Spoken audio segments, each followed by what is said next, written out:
Most of this generation quits the second they get talked to. You did this wrong, you did this wrong. It's so easy to be great nowadays. Most people are weak. This is a softened generation. So if you have any mental toughness, any ability, if you have any fraction of self-discipline, the ability to not want to do it but still do it. People have a hard thing to understand. I hate to run. And what makes me so crazy, people go, well, why do you run if you hate it? What are you talking about? I don't want to take showers and eat either. I hate that too. That's a life, man. It wasn't until I changed that mentality that I became somebody. I hated going to school, so guess what? I was dumb as shit. 1 + 1 is 2. But if you can get through to doing things that you hate to do, on the other side is greatness. That's what people understand. By me running, I am callous in my mind. I'm not training for a race. I'm training for life. I'm training for the time when I get that 2 o'clock in the morning call that my mom is dead or something happens tragic in life. I don't fall apart.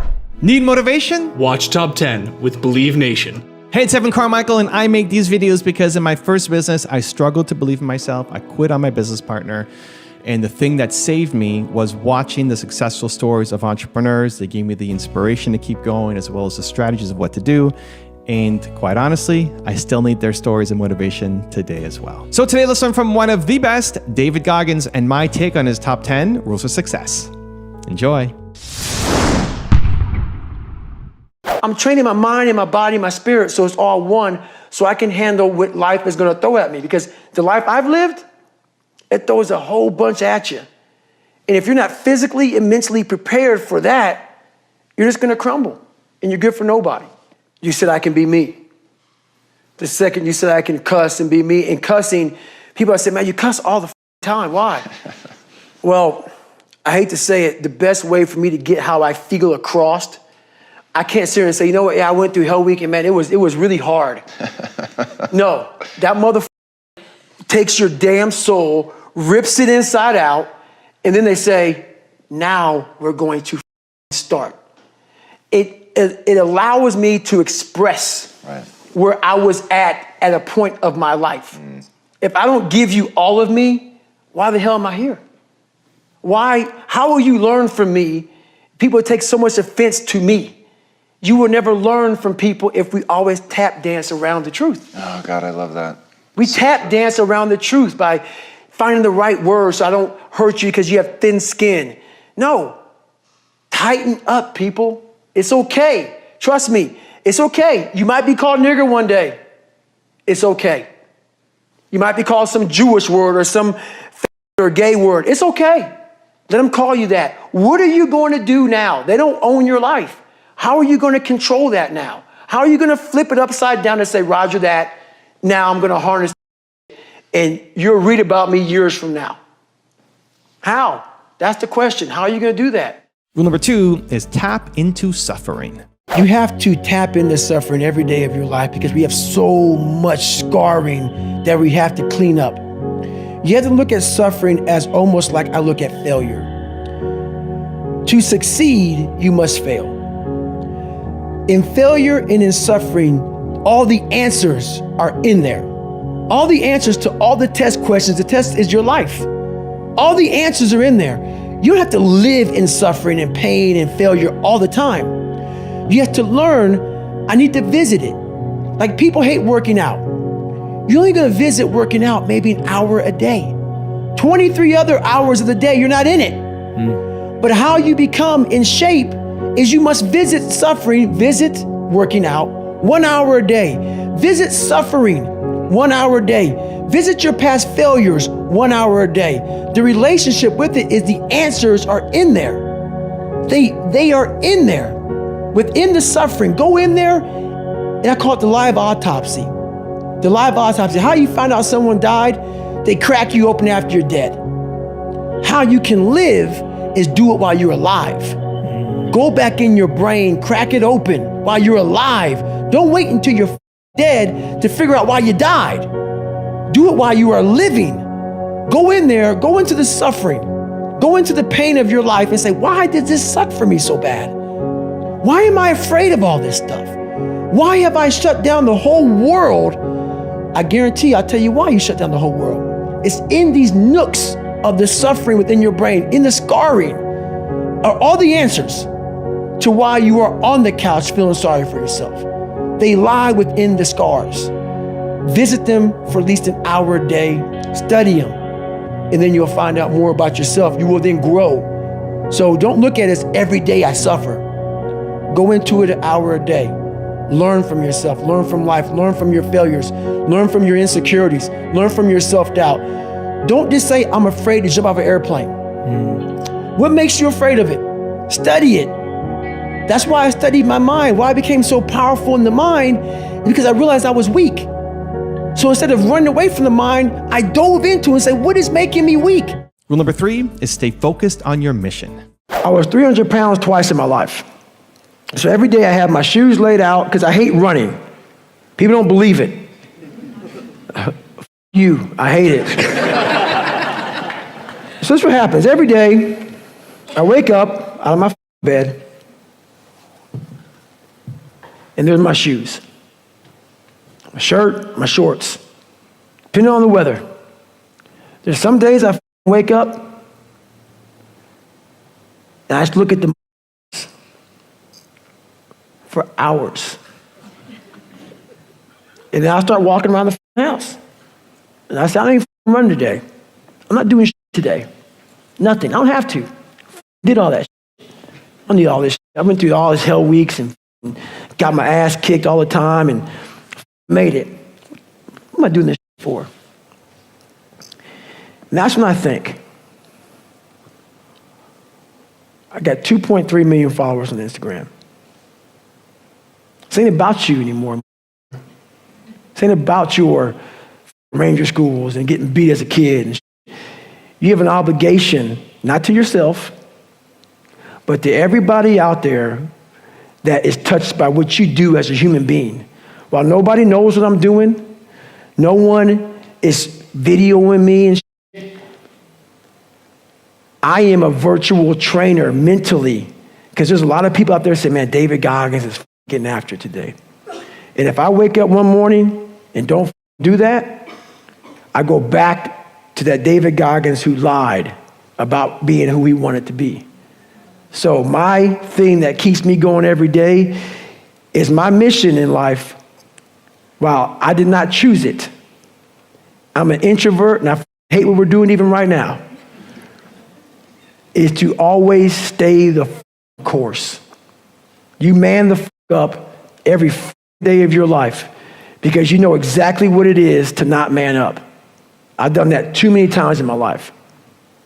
So that's what keeps me going. Rule number 4 is think like a warrior. And that's why I talk about the warrior mentality.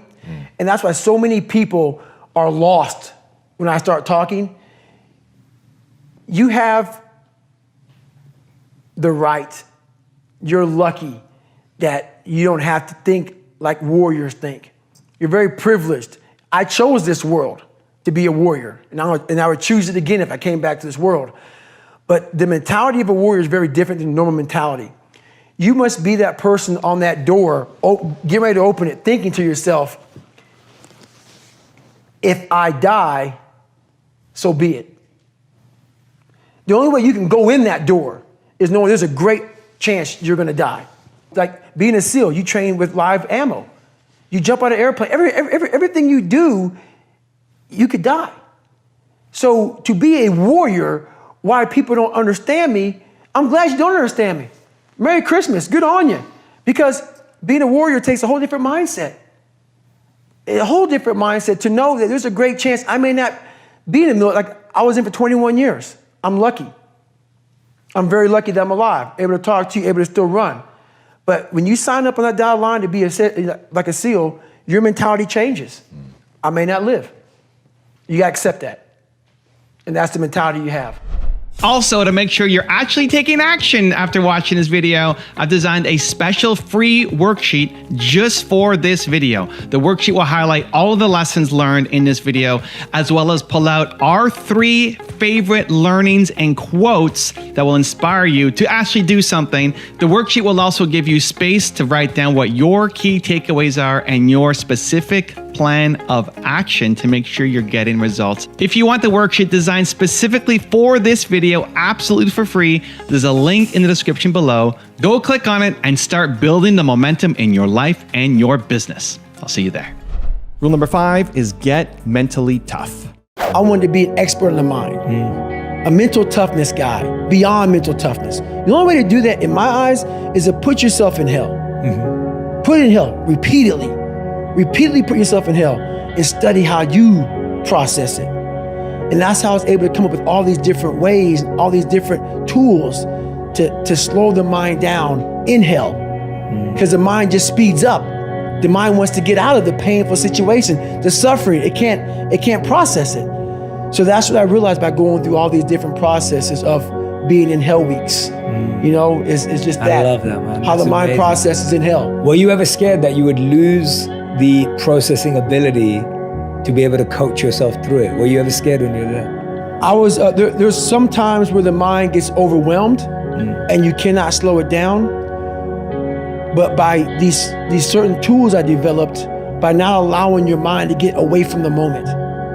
You have to think about the exact moment that you're in.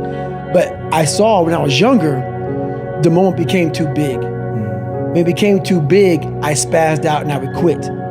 But now I don't think about even like an hour from now, I'll be eating. I don't even go there.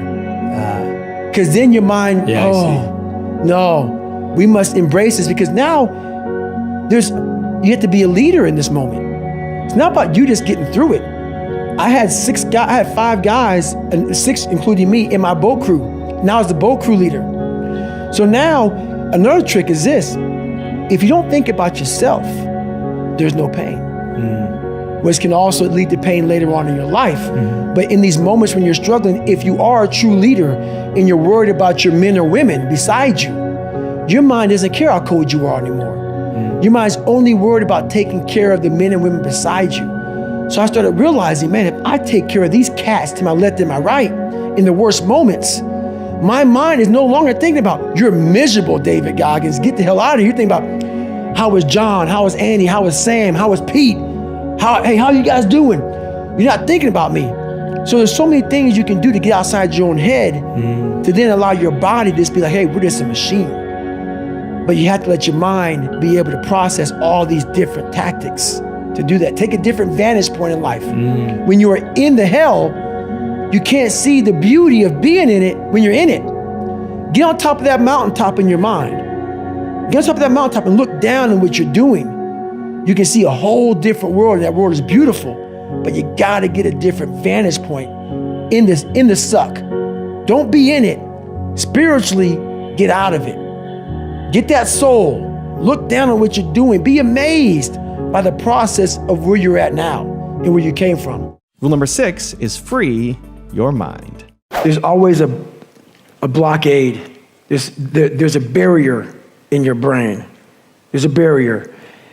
You got to find out what kind of removes that barrier from your brain. My biggest barrier was my father. And once I removed that barrier, I was free to think. And once I felt good about myself, I was free to put action in. I never felt good about myself. I never felt good about myself. Whenever I would get somewhere, the demon would come back, put me right back in the cage. If you don't go back, like I'm a runner, left knee hurts. A lot of people focus on that left knee. A lot of times it's your right hip. And that's about life. You got to figure out what has messed you up mentally. Go to the source. Go to the source. Go to the origin of the source. Like peeling an onion, strip it down. And that's what I did to myself. So that whole accountability mirror. Did you do it on your own? Did you do it with any help? Every single thing I've ever done that's in that book or anywhere else was on my own. Everything. Rule number 7 is flip your insecurities. If I can flip these insecurities upside down, if I can flip this fear, if I can flip all this that made me this depressed, insecure guy, if I can flip it and make it work for me versus against me, I started seeing the power in failure, the power in insecurity, the power in self-doubt. Because I looked at everybody, it may not be true, but that's how I looked at everybody as being way above me. I thought to myself, if I can be at the lowest part in the world, in the sewer, and be able to overcome all this, I started using that as power. And I slowly started passing the guys from Harvard, the guys from MIT, the guys who were from great families. And I'm like, oh my God, I'm catching up. I had nothing. So I started flipping it and using this power. Rule number 8 is aim to be your best. A lot of us, mediocrity is everywhere right now. And we're always trying to find an easy way out. And we're judging ourselves. Let's say there's 10 people in this room and we're all mediocre.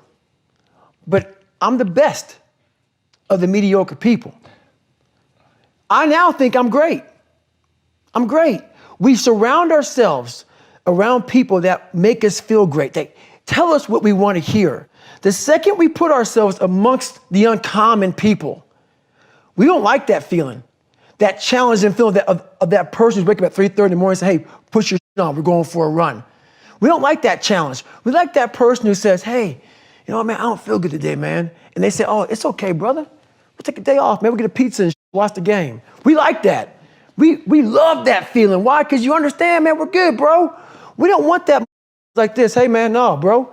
Get your shit on, man. Stop being a punk. We don't want that in our lives. We don't want that person who's constantly challenging our weaknesses. We want that person who's constantly, making us feel nice and good and secure in ours. That's the mediocrity of life. We want to be the best amongst the average people. People wonder, how do you stay hungry all the time? Because after I accomplish something, I don't sit back like a lot of guys who graduate buds, graduate this, graduate that. They get comfortable. They wonder why I'm getting weak, man. I don't know, I lost my edge. What's going on? Because once you hit the top of the mountain, guess what happened? I'm good. So you wonder why you're falling down now. Because once you reach the top of the mountain, you got to build another one. That's mediocrity. There's a lot of people in mediocrity who have a nice resume, but they're one-timers, man. They hit a one-time deal, they busted it open, got a lot of money, but they're good. You're mediocre now, man. What are you doing today, tomorrow, the next day? That's why I don't listen to theorists. I don't listen to all that bullshit. I listen to a who's like this, man. What's wrong, man? I'm tired, dude. Why are you tired? Because tomorrow, I got to do the shit again, man. Whatever the shit is that made me nauseous and sick to my stomach, it made me hurt. There's no ending. And that's the person I listen to. That's the person who's gained knowledge. You gain knowledge through suffering. And on the other end of suffering is a world that very few have ever seen. It's a beautiful world because that's where you find yourself. You don't find yourself in over here. You find yourself on the other end. Like the 100-mile race I was on, I ran it for 24 hours. I found myself on the other end of that race. That 19 hours, I found, wow, there's a whole nother world out here that I've never even saw, but the world is in your mind. And that's what all that mediocrity is about. Mediocrity is contagious. Rule number 9 is be proud of your achievements. I'll never forget when I was younger and I lived in a $7 a month place and it f***ed up, everything was jacked up. I had a pair of jeans and I'll never forget this as long as I live. First day of school, people go school shopping, right? Week out, 2 weeks out, maybe a month out. We didn't have any money to do that. So I had this pair of jeans that the inside of the pocket was green. The inside of the pocket was green. And I wore them almost every day. So what I did for the next year of school was I cut that pocket out so the green would show, so it looked like a new pair of jeans. All I wanted was money. All I wanted was a nice car, was a nice home. And the second I got the money to do it, I realized this is bullshit. That's why I don't own a car. I don't own a place. I don't own shit. You will see me wearing the same shit every day. I don't hide none of that, nothing. What I realized is all I wanted in my life was look at that in that accountability mirror and be proud of. And everything else went away. While you need money to be successful, you need money to live, you need money. Money does buy a form of happiness because without it, you're miserable. But once I realized it doesn't mean shit. It doesn't mean shit for me. What makes you happy? achievement, reaching goals, accomplishing things that I thought were impossible to accomplish. Because while I don't smile all the time, there's this feeling inside of me that very few people have. Very few people have. Because when you come from where I came from, nothing, and you make something out of nothing, the feeling, it stays with you all day long. And it allows you to be who you want to be in front of anybody. And rule number 10, the last one before some very special bonus clips, is overcome negativity. We all have a voice in our head. Some of us are very spiritual, some of us are not, but we all have this voice saying, you're doing f***ed up shit. This is wrong, don't do that. The more you don't listen to that voice, the further that voice gets away from your head. Some people call it the Holy Spirit, some people call it God, some monks, whatever you call it. It's there. We all have it. It's the right or wrong voice. But the more we don't listen to it, the more that voice goes away. And the only voice you hear is yourself.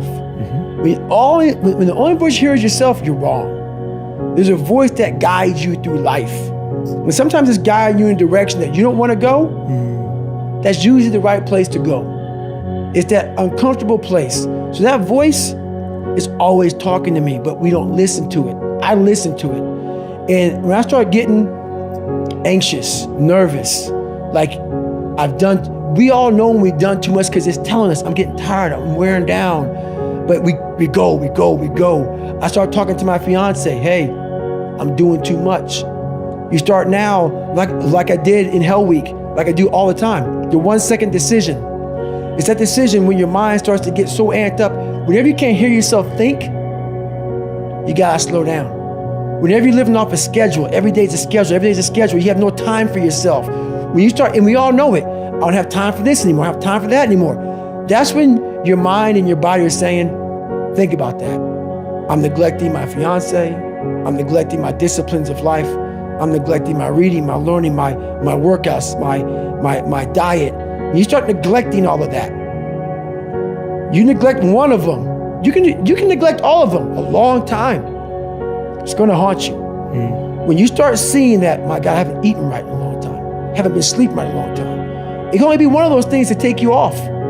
So I'm very aware of my eating, my sleeping, my disciplines of life. And when I started to get too far away from them, it's a hard stop. Because what made me are the not just disciplines, the self-disciplines of life. And those are always in front of you. If you have any, they're always in front of you. So that's my hard stop.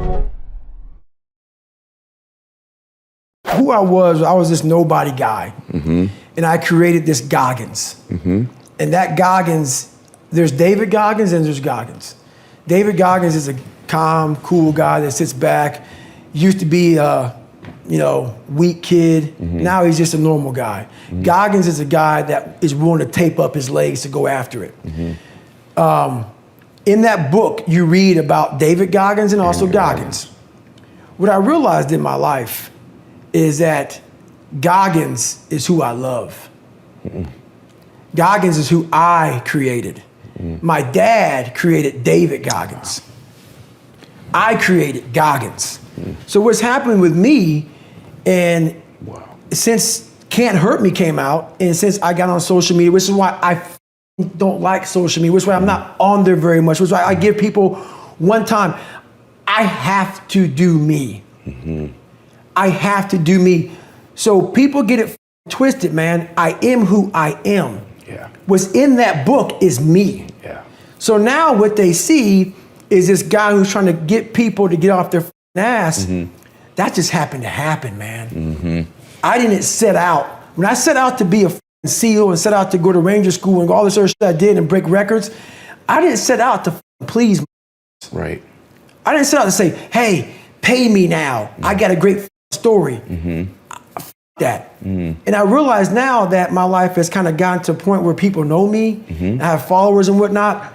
The biggest depression of my life is you get caught up into helping so many people out, and it's great, and I love that, but you lose yourself in all of that shit.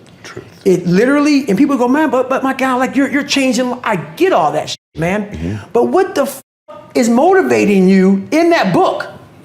What's motivating you is the stories I'm telling you about what I did in my life. Once I stop living that, I'm no more. Yes. I am not the that you are now being motivated from. So right now in the mirror, I now got back to Goggins. I'm now back to running 100 miles a week. I'm now back to getting the I saw, and I talk to my girl about all the time. You travel, you speak, you all this shit. It's all great and dandy for most people. I'm Goggins. What makes me is the dungeon. And yeah, and people are, well, oh my God, like they're gonna hear this, my God, you don't have any peace in your life. Don't get it twisted. Weak people who hear me get all poopy pants about how I talk. So be it. What changed me was I had to be hard on myself. Yep. And I have to continue to grind myself into a fine dust. Yeah. Period. Yeah. That's where I feel good. I accomplished something. If things come easy, it's not fun. I must fail at something repeatedly. It has to haunt me. And then once I complete it, I feel like I accomplished something. I don't want to set out and say, oh, there's an A. We're good. Right. It's stupid. No, I want to turn it in 1,000,000 times and say you fail. You fail. And I'll say, okay, roger that. And sit there and analyze what I'm doing wrong. Go to these places that people don't go to anymore because all this social media shit and everything's computerized. I want to go to that dark place in my mind and say, okay, how are we going to get this done? I started to create the real Rocky. I wanted to be the real version of a movie. But that's the hard part though. That movie's inspirational.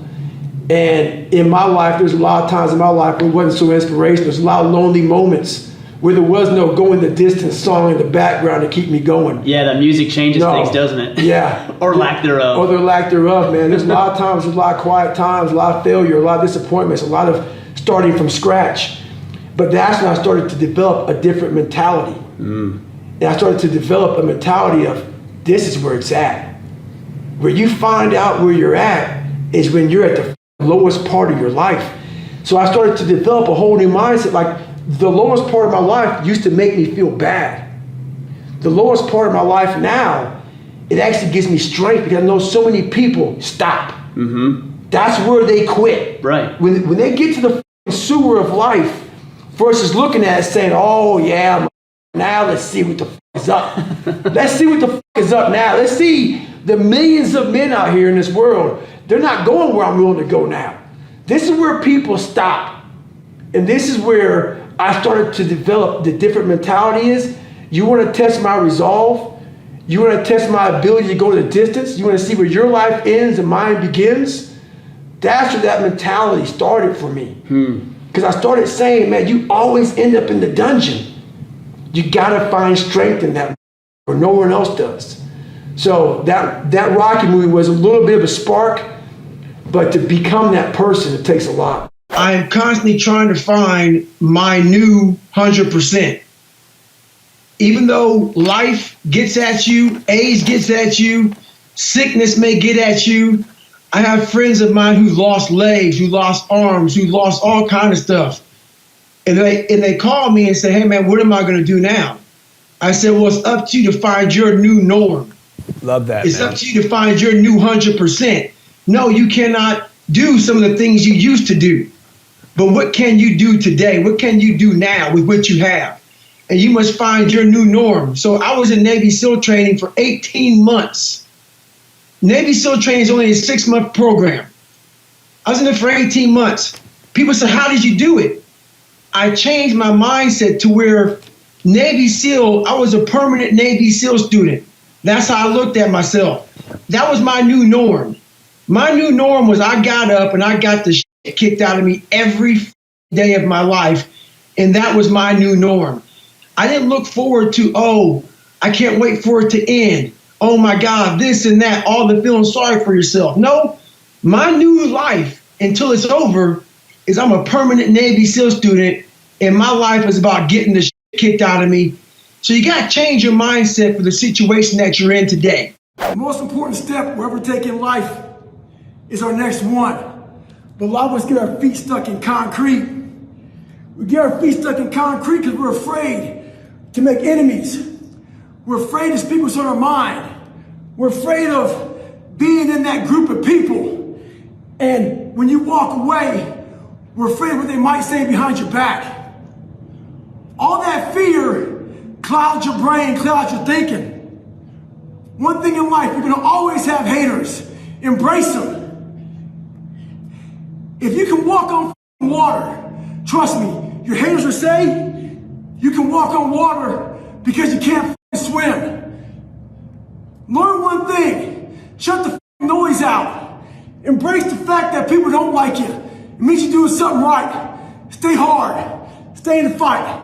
My whole life, I mean, I don't know if people believe in God or what, I don't care what you believe in. There's been this unrelenting voice in my head. We all have this voice. It's the right or wrong voice. And a lot of times that voice guides us into comfort. And my voice guided me into comfort a lot. But I had this other voice I heard my whole life saying, hey, what are you doing? Nah, man, we got to go over here. We got to go over here to that rock pile over in the corner where nobody's at. That's where victory's at. We're over in that corner. So this voice was giving me all these answers. I wasn't a real smart kid growing up, but I had this crazy voice in my head saying, over there is where the answers are. And I wouldn't listen to it because over there was pain. Over there was me looking in the mirror. Over there was me being accountable for all these things I went through my life. Even though people put them on me, it's now mine to own. And I didn't want to go over there by myself, but I had to. And this voice was guiding me there.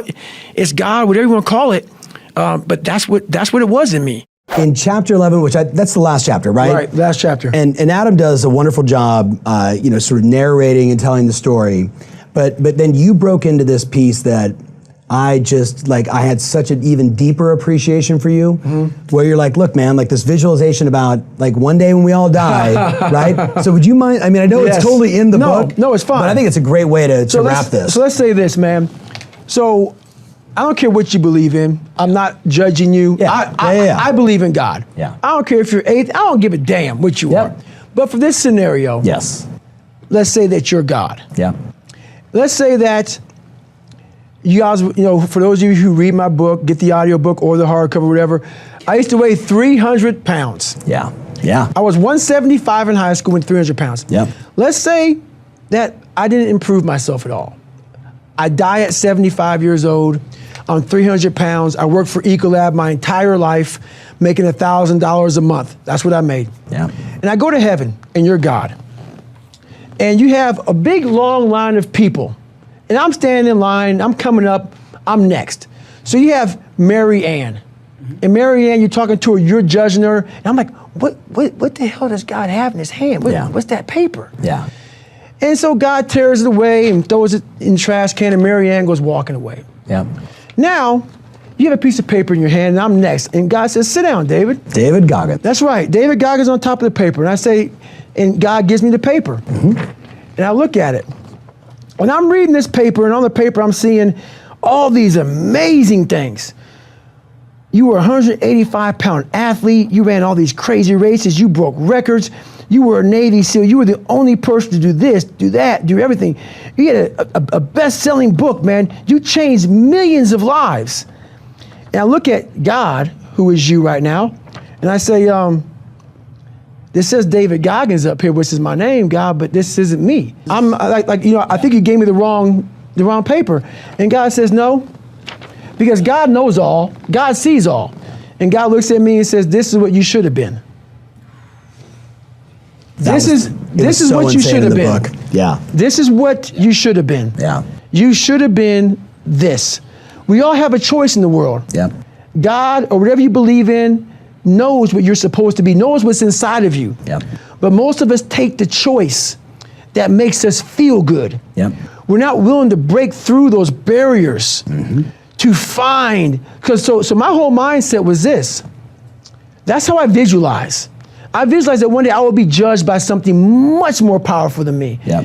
And my whole thing is, while I'm living on earth, God knows everything about David Goggins. Even God, I want God to be up there with a pen, get another piece of paper saying, He did what? I didn't even know he'd do that. I didn't know he'd do this. So I want God to be impressed with how I turn out. Yeah. Which means I want to check off every single box of all the possibilities of what I'm supposed to be in life. Yeah. Leave nothing to question in my life. No matter how far you get in life, you have to be able to go back to scratch in your mind at a moment's notice. You can never get so far beyond scratch.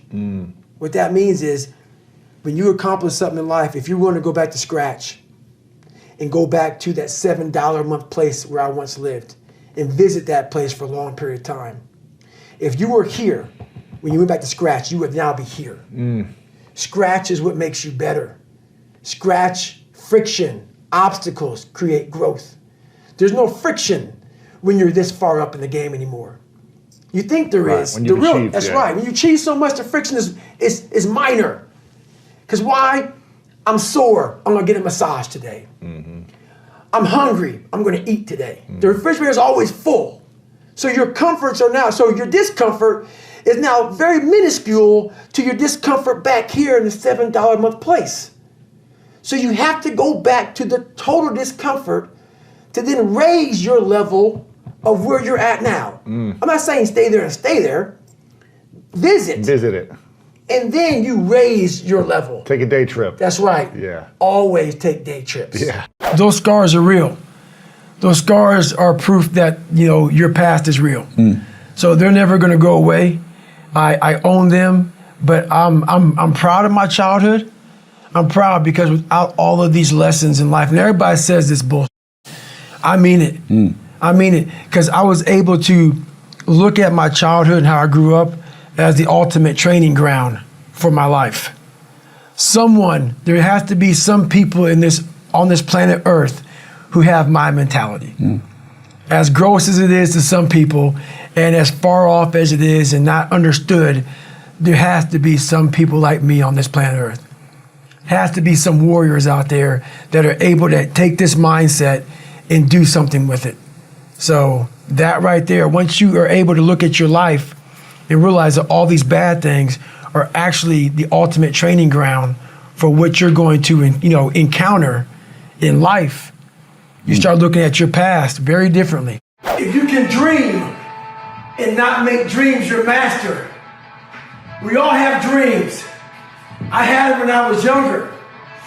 So I figured the best place to make those dreams come true are in isolation. So I walked into isolation as David Goggins, but I walked out of isolation as Goggins. When you become a savage is in isolation.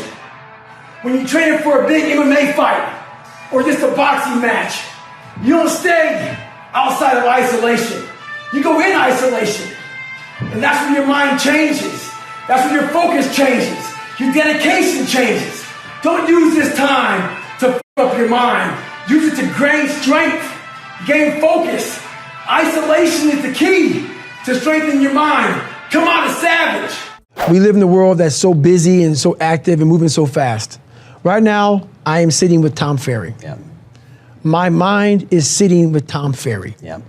It's not talking to Tom Ferry while thinking about, my God, I gotta order some more books, I'm sold out of here, I'm doing this, I'm doing that. That's the first thing about visualization. Yeah. You must make sure to silence out all the bullshit of life, which is very hard to do. It is very hard. Because your visual picture must be clear as shit. It has to be clear. It can't be like kind of in and out, like a fuzzy TV.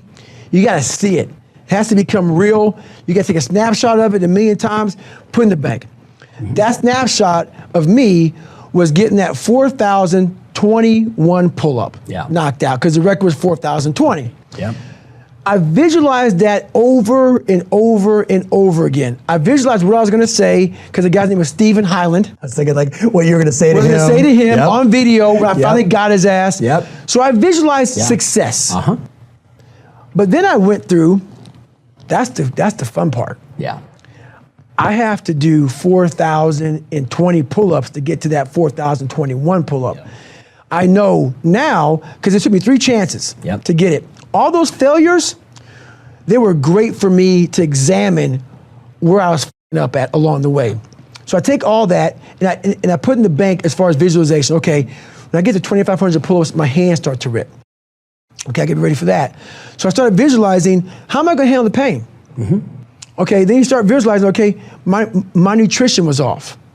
You start visualizing all these things because you have to mimic it 1,000,000 times, but I can't mimic 4,020 pull-ups by doing it. But you can see all the milestones where you failed. That's right. And see yourself going beyond it. That's right. Yeah. So that was my big thing about, I had to walk in, get the chalk, I had to see everything over and over and over again. And when I realized I had to keep that visual, that picture in my head for 17 hours. It took me 17 hours to break that record. So for 17 hours, while I used to be loud everywhere I went, I put these headphones in. And I never listened to music, but I listened to one song, Going the Distance, you know, for 17 hours. It's 2 minutes and 13 seconds. For 17 hours, I had that in. That's a lot of Rocky. A lot of Rocky. And I just went here. And so I was able to visualize every rep. So I visualized my hand placement, making sure that felt right before I got going. I didn't ignore all the little pains. My hands got sweaty. Okay, that means I was aware of everything. That means my hand's about to rip. It's getting sweaty. Wipe it off. Be aware. Everything. I was totally in the moment because of how I visualized everything. Do you ever have a day where you just think, I can't be asked to do anything. I'm not going for a run. I'm not stretching. I'm doing nothing. Every day. Yeah. So you have the thought, but you don't have the day. Every day. Do you ever let yourself have a day where you just watch Netflix? Never, because guess what? Shit on Netflix. I'm haunted. No, I can't do it. I can't do it. There may be some days I get up with poopy pants, and I'm like, you know what, man? This, man. Like, what am I training for? I have no race on the docket. Why am I having this such a structured life? Why? And I'm like, you know what? I'm good. I'm done. I retire every day. I'm done with this shit. And I sit around and I say, okay. And then this is my thought process. So you want to be normal. So you just want to be like everybody else that roams the world, not knowing the power that's in them. Being fine with being mediocre. You want to go back to who you were, huh, David? And I'm like, F that, man. And you have that conversation with yourself every day? Not every day. It's those bad days. It's those bad days. I see a whole bunch of people walking around out here who have no idea how talented they truly are. Now I'm talking about talent, like some God-given ability. Talent that sometimes you have to hone, and you have to work on, and you have to harness yourself. And they just walk around just on their phones, just clueless to how powerful they are. You are your own hero. You are your own leader. You are your own master. And that is a big one because we idolize so many people and we want to be them. We want to be someone else. And in doing that, you lose all the potential of who you are. You mimic, you be them, you are them, you become them, and you lose you. And we look up to so many people in this world who will let us down. We're humans. I'm going to let you down. You're going to let somebody down. And you put them on a pedestal, you then lose time when that person comes up and lets you down. You must hold yourself accountable, and being your own hero, that's what that does. You make yourself so totally accountable for who you are. You focus on you and only on you to become the best person you could be for others. Because we leave a lot on the table, not searching who we are. And then therefore, you die not knowing your greatest potential. If you could define happiness for you, what would that be? It's overcoming yourself. At all costs, whatever that takes. To be at the point of your life where you don't care about being judged. You can be in a room of 1,000,000 people and they all hate you, and you walk in and you go like this. Not because you're angry at them, because you know yourself. Inside and out, and you know that you've put yourself through hell to be where you're at today. You've walked the walk, you've talked the talk, and you've walked the walk. And that's, to me, what it's all about. It's all about putting those boots on the ground and getting after it every day. And once you do that, you have a feeling about yourself that no one can ever take away or even understand. For instance, in Hell Week, Yeah. they said when you get to Wednesday of Hell Week, you're broken. So everybody on Wednesday, But give them context. You're talking 72 hours without you're talking sleep. about 130 hours of training. Yeah. It starts on Sunday, ends on Friday, and on Wednesday, you're almost done. You're halfway through. Yeah. So everybody on Wednesday, they hear this. Because everybody says Wednesday is like, man, you're so tired, you're done. So that becomes your new norm. Yeah. No. You're cruising into Wednesday, That's getting right. ready to feel tired when you don't even know why. Because someone told you could feel tired. Bingo. So for me, I was like, hang on a second. I started studying my mind a whole bunch while growing up, facing these things. Don't listen to anybody's dialogue but your own. They're tired, they're not you. Yeah. So it's just all about, it's just, your mind has a tactical advantage over you at all times. It knows your weaknesses, it knows your strengths, and it will guide you into your nice comfort zone. Yeah. We have to reprogram our mind to get like a different vantage point, so then you know how to be in charge of yourself. Yep. Versus your mind being in charge of you. How do you react or respond when someone says something to you negative or cuts you off in a car, or just something happens in life every day that could potentially upset you? Do you react? Do you respond? Do you do nothing? Do you give them a hug? I mean, what is the process for you now? The process used to be angry David Goggins. Scream at them, swear at them, yeah. Yes. Pick a fight. That was the old me. Yeah. The old me was pick a fight, go do whatever. Through this process of my life, when you get to this point I'm at, and I still be in the car and I'll talk to my fiance, this is jackass, whatever, whatever. I now know that I can escalate a problem. That's not really a problem. I have a throttle, and that's through self-examination. Yeah. Is this a big deal? Is this something I need to approach with a level 3 engagement of like, we're going at it? Right. Or is this a level 2 engagement? So now you have to be mature enough, and I'm really big on maturity because I was never mature for so many years. With age and knowledge, you have to bring in maturity. Age doesn't mean you're mature. It's going back in and saying, okay, man, look, I'm at a point in my life, what is smart? If I do this, I can see the future. I can see that if I do this, this is going to happen. I'm going to escalate this problem. Is this warranted? There are some things that warrant me to escalate a problem. Yeah. And that's what I do now. I take it through a process. You rate it, yeah. Yes. It goes on a rating program. A lot of people, when they think about working out, they think of it as being a physical thing. Right, no. I did it for mental. Yeah. People always say, my God, like, no, don't look at it like, I didn't care about losing weight. I didn't care about being the fastest person. I wasn't making the Olympics. I wasn't going to pros. I could barely read and write when I was in a junior in high school. I wasn't going anywhere. I saw working out as a way for me to build calluses on my mind. I had to callous over the victim's mentality. So I watched these movies. I talked about Rocky last time I was on here. I always equated training to mental toughening.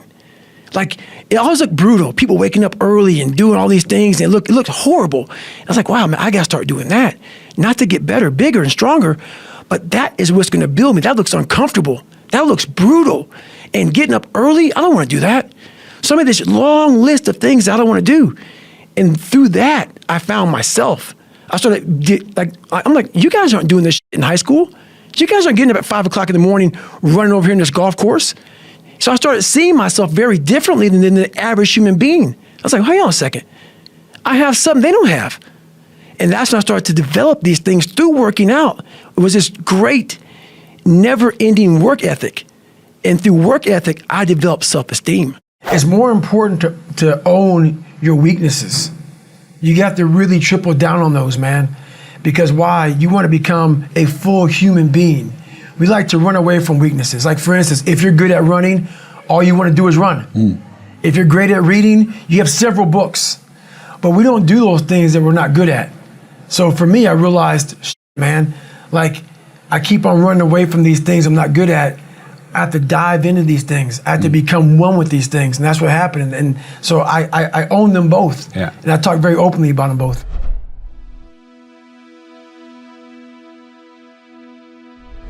Because you made it this far in a video, I want to celebrate you. Most people start and don't finish. Most people never actually follow through. Most people say they want something, but they don't ever do the work to actually get it. But you're different. you are special. Believe Nation, you made it here all the way to the end, and I love you. So as a special celebration, if you put a hashtag believe down in the comments below on this video, I will showcase you and celebrate you somewhere on the screen in a future video because you are awesome. If you want another awesome video in our Black Excellence series, check out the video right there next to me. I think you'll enjoy it.